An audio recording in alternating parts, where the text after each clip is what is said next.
આજે વંદે માતરમ ગાનનો કાર્યક્રમ હતો, જેને 150મી વર્ષ ઉજવવા જઈ રહ્યા છીએ ત્યારે રાજકોટ મહાનગરપાલિકામાં કોર્પોરેશનમાં કમલમ કાર્યાલય ખાતે તેમજ અલગ અલગ સ્થાનો ઉપર આ કાર્યક્રમ છે ગોઠવવામાં આવેલો છે.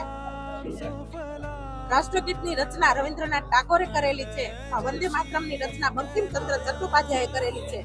આ બંને ગીતને રાષ્ટ્રગીતનો દરજ્જો આપવામાં આવેલો છે. જનગણની સમકક્ષ પણ વંદે માતરમનો આપણે ઉલ્લેખ કરી શકીએ છીએ.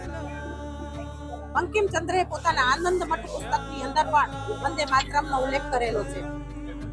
ભારતના ભવ્ય વારસાનો પણ આમાં ઉલ્લેખ કરેલો છે. પર્વતો, નદીઓ અને વિવિધ ક્ષેત્રની અંદર જે ભારતની અંદર ધર્મના સ્થાનો છે તેનો પણ આમાં ઉલ્લેખ કરેલો છે.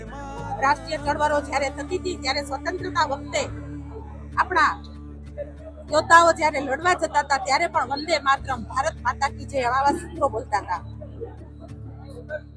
ખુદીરામ બોઝ હોય કે અન્ય ફાંસીના માંડવે જ્યારે એને ચડાવવામાં આવતા તો છેલ્લો મંત્ર એનો વંદે માતરમ રહેતો હતો.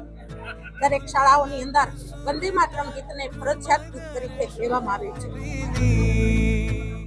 વંદે માતરમ ગીત છે એ મૂળ કલકત્તાના બંકિમચંદ્ર ચટ્ટોપાધ્યાયે લખેલું આ ગીત છે અને રાષ્ટ્રગીત, આપણું રાષ્ટ્રગીત છે એ રવિન્દ્રનાથ ટાગોરે લખેલું છે. આ બંને ગીતને રાષ્ટ્રગીત તરીકેનો દરજ્જો આપવામાં આવેલો છે.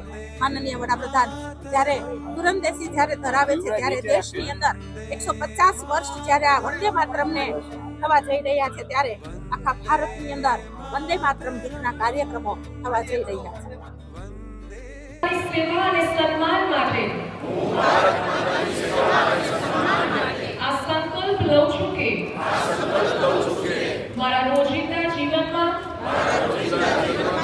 વધુમાં વધુ ભારતીય વસ્તુઓનો ઉપયોગ કરીશ અને આયાતી વસ્તુઓના બદલે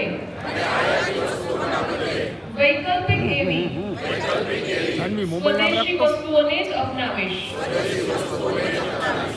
ઘર, કાર્યસ્થળ અને સમાજમાં ભારતીય વસ્તુઓને પ્રાથમિકતા આપીશ.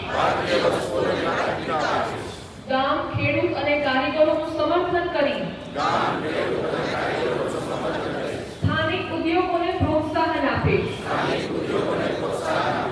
યુવાનો અને બાળકોને સ્વદેશી અપનાવવા માટે પ્રેરણા આપીને નવી પેઢી સુધી તેનું મહત્વ પહોંચાડવા પ્રયાસરત રહીશ. પારિવારિક અને સામાજિક જીવનમાં ભારતીય ભાષાઓનો પ્રયોગ કરીશ. પર્યાવરણ પ્રત્યે સજાગ રહીને સ્વદેશી અને પ્રકૃતિને અનુકૂળ તેવા